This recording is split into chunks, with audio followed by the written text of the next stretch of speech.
So today in the United States, rural areas are conservative electoral strongholds.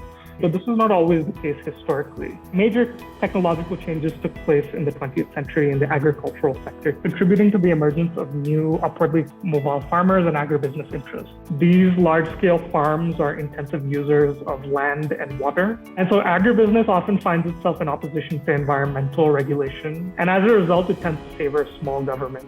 And that makes it a natural ally of the pro-business Republican Party's kind of anti-regulation orientation. Lower taxes, less redistribution. Even if you're not a wealthy farmer, you may nevertheless, out of a sense of linked fate, kind of internalize their interests. And all these things together led to an increasingly conservative political orientation. You can see analogous dynamics in other parts of the country. This is a story that potentially extends beyond the United States to other advanced capitalist economies.